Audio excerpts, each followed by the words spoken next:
Assalamualaikum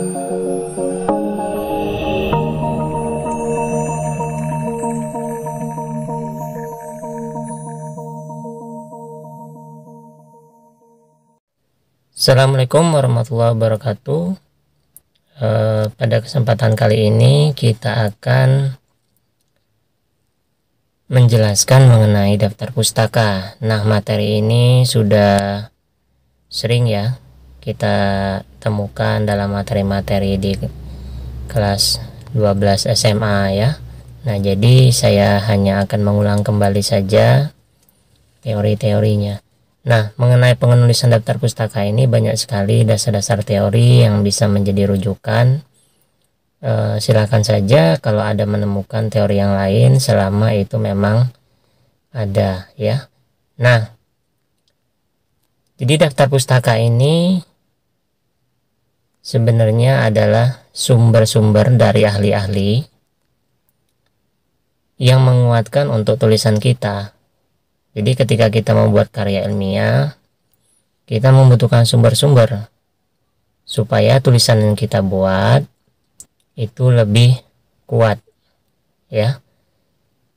Dan selain itu, daftar pustaka itu digunakan untuk menghargai teori-teori ahli yang kita ambil sehingga kita tidak mengalami yang namanya plagiarisme.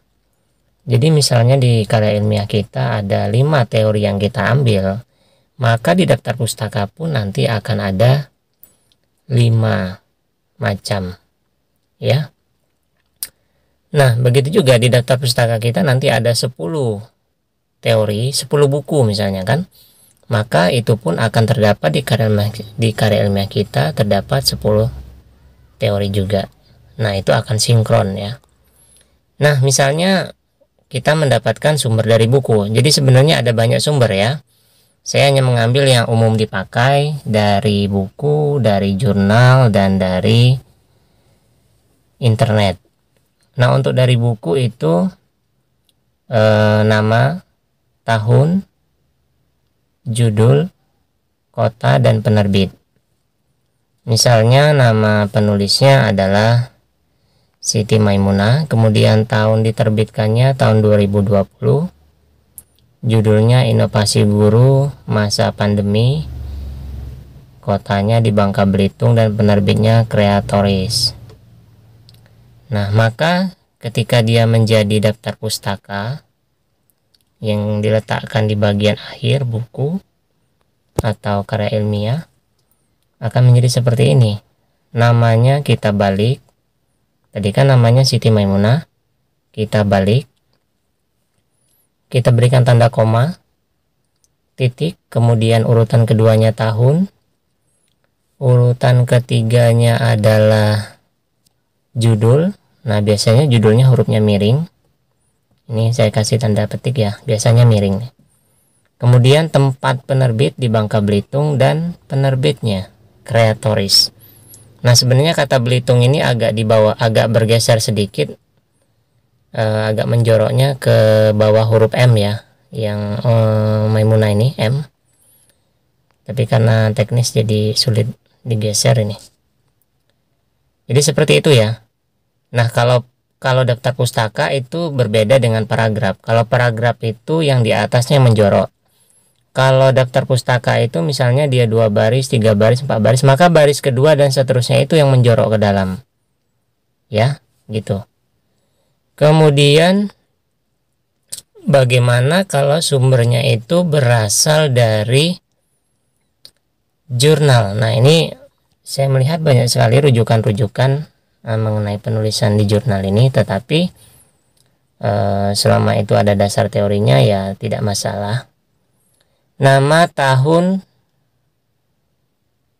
nama penulis maksudnya, tahun diterbitkan, kemudian judul artikelnya. Nah, judul jurnal. Jadi biasanya di dalam jurnal itu banyak artikel-artikel ya, banyak kumpulan-kumpulan artikel. Kemudian halaman di artikel yang kita ambil, kemudian tempat dan penerbit. Jadi ada kemiripan dengan penulisan buku tadi, kalau buku tadi kan dia tidak ada halaman, kemudian hanya satu judul. Kalau jurnal ini ada judul besarnya, judul bukunya, judul jurnalnya. Kemudian di dalam jurnal itu nanti ada kumpulan-kumpulan artikel yang ditulis oleh orang-orang ya. Biasanya orangnya lain-lain. Nah, ini misalnya nama saya Muhammad Fadli, jadi dibalik jadi Fadli, Muhammad titik, ada mirip dengan yang buku tadi, yang rujukan buku tadi yang di atas. Kemudian 2020 tahunnya, kemudian judulnya pengembangan bahan ajar titik-titik, misalnya judulnya panjang ya, tanda petik, biasanya huruf miring ya biasanya, kemudian titik, kemudian di dalam jurnal apa ya, misalnya jurnalnya Sirok Bastra, volume kedua, cetakan kedua, kemudian nomor berapa. Nah, di halamannya halaman berapa yang kita ambil dasar teorinya ya, kemudian tanda titik, Bangka Belitung, titik 2, penerbitnya adalah Kantor Bahasa Bangka Belitung ya. Jadi seperti itu. Kemudian sumber yang ketiga itu dari internet. Nah, menurut saya internet ini kalau bisa rujukan yang memang benar-benar paling terakhir saja ya, karena masih banyak rujukan-rujukan yang lain yang bisa diambil yang lebih baik menurut saya. Boleh dari koran, boleh dari undang-undang, misalnya dari kamus ya. Nah, internet ini adalah rujukan yang benar-benar kalau memang tidak ada lagi. Nah, internet ini jangan lupa tuliskan nama penulisnya. Ketika di internet itu tidak ada penulisnya, sebaiknya janganlah diambil sebagai rujukan, karena kan tidak jelas. Sesuatu yang tidak jelas itu nanti akan bermasalah nantinya. Kevalidan data teori akan dipertanyakan. Kemudian tahun penayangannya, tahun berapakah dia muncul di internet ya. Nah, sebaiknya rujukan kita itu kurang lebih 5-10 tahun terakhir. Jadi kalau misalnya kalian menulis itu di tahun 2020 ya di 2010 lah ya, yang kira-kira teori yang terakhir. Jangan terlalu jauh, karena kan kita tahu ilmu pengetahuan selalu berkembang dengan cepat. Kemudian apa judulnya? Nah, URL ini adalah situs atau alamat atau website yang diambil, biasanya ada di HTTP itu, yang jadi ada di bagian pencarian itu, jadi silakan di copy ya. Kemudian kapankah mengambilnya? Nah, ini. Jadi ada waktu pengambilan, tanggal, hari, bulan, tahun, dan bahkan jam. Nah, seperti ini contohnya, misalnya namanya Muhammad Fadli, jadi dibalik Fadli Muhammad, diambil tahun 2020 teorinya.